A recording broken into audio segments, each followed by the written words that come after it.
Dean, thank you so much for allowing me the ability today and opportunity to get into your head because you've been in mine for many years.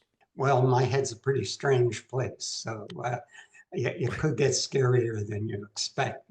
Like, Or does it ever make you go like, what the hell was that about? Like ideas that hit your head. an idea and you don't know where it came from is when it gets spooky.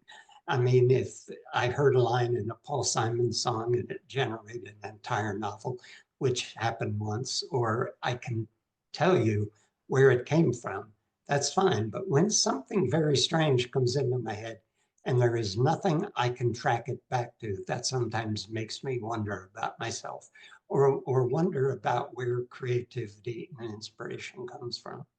Like for you, is there like this moment? So like, I'm weird. I like to like sit in the shower, like let everybody pound on my door to get me out, but sit there and just think. Like, is there like your like little think world? You're like, oh, that's an idea. Like, is there a spot?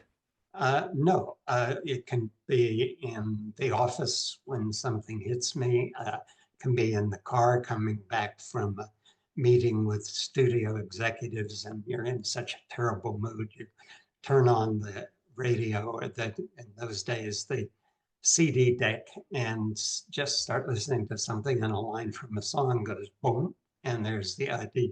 Sometimes I used to be asked frequently, do you get a lot of ideas from dreams? And no, that's not the case. But then, not more than a year or so after getting tired of that question, one of them came to me in a dream. So it's everywhere. It's there's so much inspiration. I'm often asked, do you ever worry about running out of ideas? And I've come all this way and am in my decrepit later years, and I haven't had a problem with ideas yet. So I assume, no, it'll never happen. But you know, it's interesting. I mean, you've had over a hundred and some books. Like, but how do you define success? I mean, you've already done the 500 million plus sales. Like, aren't you freaking successful at this point? Like, or what is your definition of it? Uh, I think it's, there's a point when you're poor and young, and I was very poor and very young, where the money matters. Then there comes a point where when in your youth and stupidity, in my case, those go together, you say to yourself, oh, the day will come when I don't have to do this anymore. And the day comes and passes, and you have the money you'll need the rest of your life for all you would like to do for yourself and others. And you keep doing it. And you have a moment where you wonder, is this just so much habit that I can't stop? Or is it that I've done this so long, I can't think how life works without it? But no, what it really is you're always looking for the grail, that one idea that just takes you somewhere you've never gone before, that one project that lifts you up in the way that you enjoy so much writing, but lifts you higher. And that just becomes about, can I do this? Can I do something I haven't done before? Can I go somewhere I haven't written a story of that kind before and make a success of it? It's the endless challenge that in the end is the thing that kept you going in the beginning. You just didn't quite recognize it. It sounds like you enjoy the pressure because there's a lot of pressure on you to succeed. There must be. There is always pressure. You don't want to let people down. You don't want to let the publisher down who signed you up for this journey. So there's that pressure. And then you would really hope you don't write a book and it comes out and you've made a colossal fool of yourself. So that's another kind of stress. But I think stress to a degree is a good thing. I ended up once with a bleeding ulcer. That's when the stress has gotten too much. But otherwise, stress actually keeps you focused, and I don't think it's all bad. It's just there's in any business, any line of work, there's encounters, there's moments, there are projects you wish hadn't occurred or hadn't been met, and that's just life. So I do this because I love it, and I probably won't stop until I die. And that'll stop me. Well, Death will stop well, me. I don't think it will. You at this point, you are eternal, Dean. They could try to clone you. You'd still be one of a kind. They can try to clone me, but I'm going to resist the attempt. But how do you live in the moment then? Okay, you have a successful book that comes out, many films and TV series have been based. Do you give yourself like the ability to live in the moment? I think that's one of the things that makes a writer's writing work.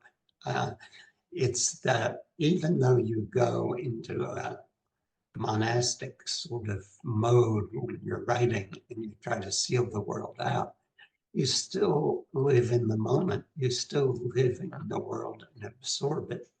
Uh, I do a lot of research, but I have a lot of interests that, uh, while I am interested in these things for the joy of learning about them, spin off material that goes into the novels. So I sometimes get letters from somebody who's read a lot of them and says, is there anything you don't know? And of course, there's a universe of stuff I don't know, but I always nevertheless claim that, yes, I know everything. Well, we have a lot in common. We both have our hair. We both like to read. We also both came from an interesting background. Your father, he wasn't a nice guy. You succeeded really in spite of him, not because of him. That must have been challenging for you over the years. I didn't talk about this for the first 20 years or more of my career, but then I talked about it once. And I got so many mail from people who had been through a similar childhood, some not as bad, some worse. And the big question was, how did you get past all that? I'm still in therapy, or I've turned to the bottle, or this, that. I would like to get rid of all the baggage that came with it. And I had to stop and think about that. And what I said to them, and have said almost ever since, is look, if you're going to let what was done to you and what happened to you in childhood and adolescence, then the bastard won. Uh, and if you don't want him to win, you get beyond it. And there's no reason to surrender to what was done to you. I came a point in my life with my father that we had moved to California in 76.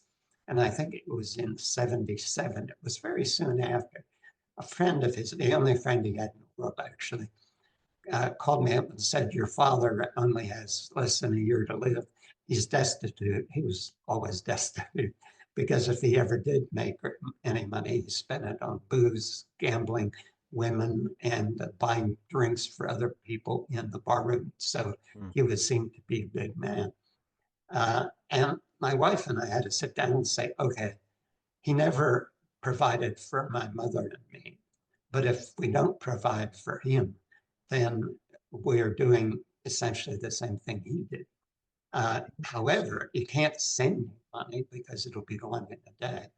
So we said, okay, he's got a year to live. We'll bring him to California. We'll get him an apartment, cover his Mm. bills, and it'll just be you don't drink and drive. Now we brought him out here, and then he lived for 14 years. You have to be careful when you're thinking about taking on responsibility. I will give the benefit of all that to my wife, who put up with more than I can imagine. Through that entire time, more to your question, I kept thinking the benefit to me of doing this is there will be a chance here toward the end of his life when he and I will have a conversation in which he'll explain himself, why he was what he was, why he did what he did. Of course, that moment never comes because Really? he was diagnosed. He ended up in the psych ward twice when he was here. And he was diagnosed the first time as borderline schizophrenic with tendencies to violence Mm. complicated by alcoholism. The second time, after he made an attempt on my life in front of a lot of witnesses, uh, he ended up in the psych ward. And the second diagnosis was a sociopath. And that made a lot of sense to me about what he did. A sociopath fakes emotions but doesn't actually feel them. And that was sort of explained everything about him. But we never did have that moment to sit down and talk about it because to him, he had never done anything wrong. Statistically, you weren't supposed to succeed. Well, yeah, why would I choose failure over success? I think what it was attitude as a child. There were a lot of things that I liked to do. And when life was particularly bleak, I made a point of doing those things. Books were my escape, but I also had a bicycle and I could ride it all over town, out into the county, and spend hours exploring places and not being home. And whatever I could find to do that I liked, I seized it and did it. And I think that balanced out all the rest of it. And then it was the fact that my mother, the sickly, was a good person. So I had a good example in my life to put up against the bad example. Now, what do you think in terms of free will? Do you think that we have it, or do you think we follow a script? Oh, I think we have free will. I think I even say that I give my characters free will when I'm writing. I don't write outlines. I come up with a premise, a character with an interesting problem, and I go. I let him see, or her, or all of them, where they're going to go. And they often go where I wasn't thinking it would ever trend. I see it in when I write fiction, but certainly I see it in everyone's life. You can make a decision to do and go one way or you can go another. It's something of a cop out, I think, to say, well, I have no free will. I only go where life pushes me. Well, then I worry for you because you're never, life pushes you in a lot of bad places. And bad places are going to overwhelm the good ones. You have less good choices than bad. It's interesting because it's almost as if you're saying that success leaves clues. It's out there, it's everywhere, but people tend to not find them. Like they're right in front of them. I see that all the time. I see it in various ways. Among writers, I have known quite a few writers who didn't want to be writers, who were good writers, who could have built an okay career into a much better one, but always wanted something else that they couldn't have. And a surprising number of them, what they really wanted to do was be a visual artist, a painter, an illustrator, a filmmaker, or something like that. And there was always this, I wish I wasn't stuck in this line of work. I've seen that in so many things, and I've seen it in writers who ask me, how do I make that breakthrough? Am I any good? And it's writers who already are succeeding at some level that many never will. I used to always think if I just gave some advice of the kind that I got and listened to, it would be helpful. But I've learned that with some people, it never matters. You can tell them, here's what I think would be really valuable to do.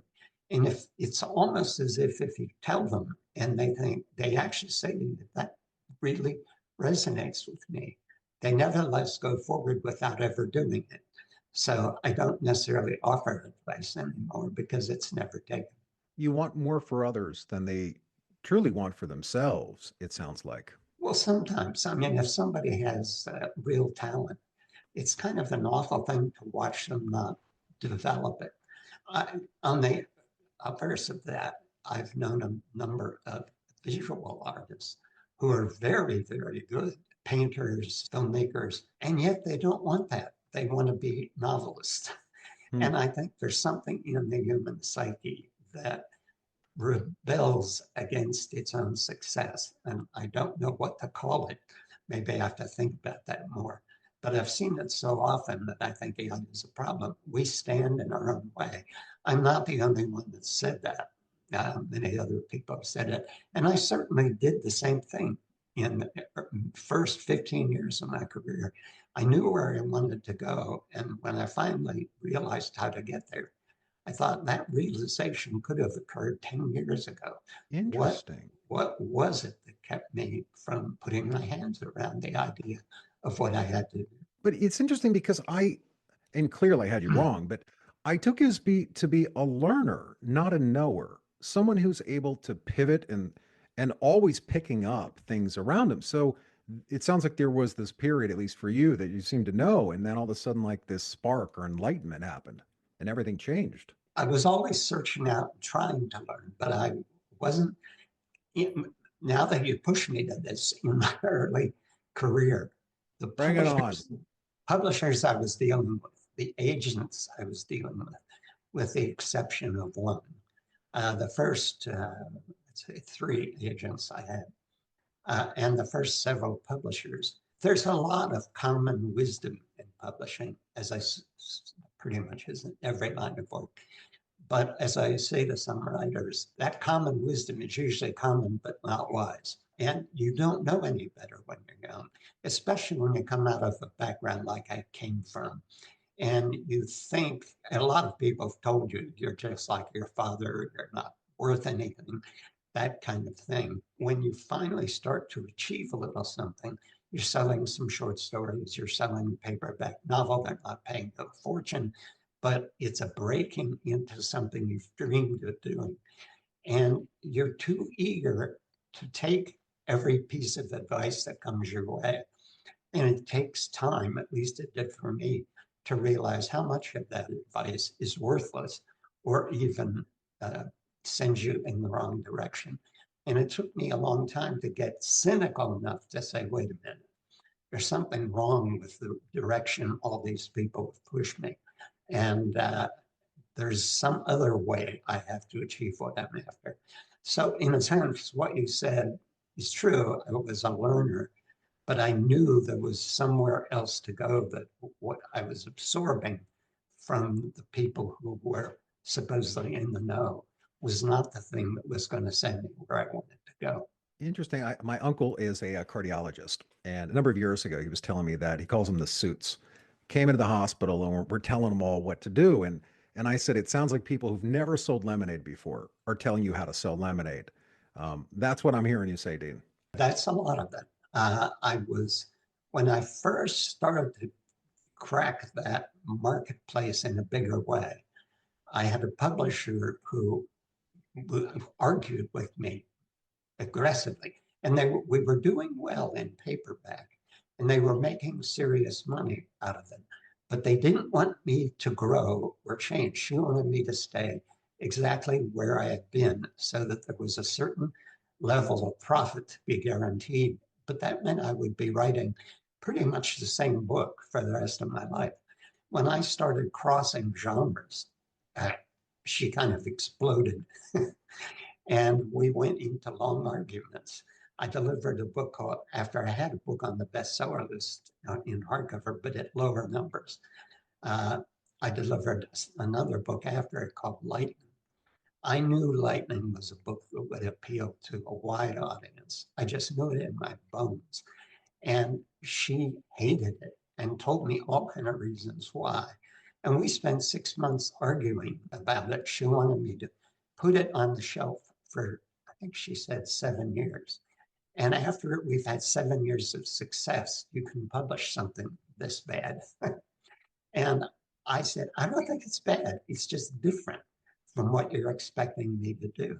And finally, she gave in, but she gave no support. And nevertheless, it grudgingly, step by step, made it to number 3 on the Times. And she went back for like 14, 15 printings, but she wouldn't do a large one. She wouldn't print to orders. She would print 5,000 this time, 6,000 the next time. If there were 50,000 orders, she'd print 10. And grudgingly, that book became a bestseller. And I thought that would be the last time we had to argue, but it wasn't. It happened again and again.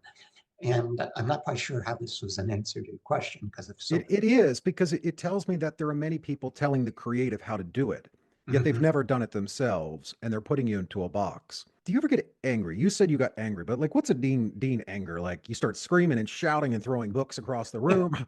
I saw my father in rages, drunken and otherwise. And I think that's why I saw the worthlessness of anger. Anger hurts nobody but the person who indulges in it. And it's better just to, I get angry internally, but I don't express it. And when you start expressing it, it becomes who you are to yourself. You become that person who's always angry, or feels that their anger expressed will get them where they want to go, and it never will. So it's better just to relax. At various times in my career where I've had to say, okay, the agent has come along with me as far as she or he can go. And if we want to get to the next level, I have to have somebody else who gets it better than this person. And someday, when I write my memoirs, if I do, I think it would be eye-opening to some people that we could get to positions where I was on the bestseller list, even at number one. And everybody in my professional life was arguing with me that I was doing the wrong thing. And when that happens, you just have to say, okay. And sometimes you can get some good advice out of that.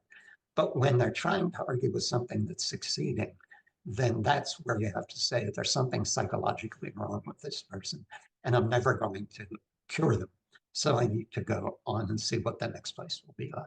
What makes you cry, Dean? Oh, much. I'm a potential crier. The world is such a place of so much joy, but also so much misery that when you see the misery, it's hard to take. Putting down a dog ruins me for a month. When I'm writing, if the character is suffering and I love the character enough, I write through constant tears. I also can break out into laughter when it's a comic novel and a line comes out very funny. It's as if I'm hearing it, not writing it. I have said before that if somebody were to be walking by my office frequently as I'm writing, they would sooner or later, hearing me either crying or laughing, think I should be put away in an institution. So far, that hasn't happened. Do you talk to yourself? Because my wife says that she hears me talk to myself a lot. I'm like, are you listening in? Like, I don't know I'm talking out loud. I don't do much of that, although I do some of it. I am aware I sometimes do. Sometimes I'll talk to the character and when I'm a little frustrated with them. I used to do that more than I do now because, like I said about characters having free will, I've learned that when they decide to go somewhere I hadn't thought of and it startles me, I've learned that I should trust them. What that character wants to do is better than what I thought he was going to do. I had one writer say to me, it's all you. I said, yes, it's all me, but I'm not going to plot. I'm not going to outline. I'm not going to try to manage that character by a preset series of characteristics that I've written up. I'm just going to write it and see where he goes or she goes. That's what works for me. Thank you so much for sharing your story. Thank you for asking.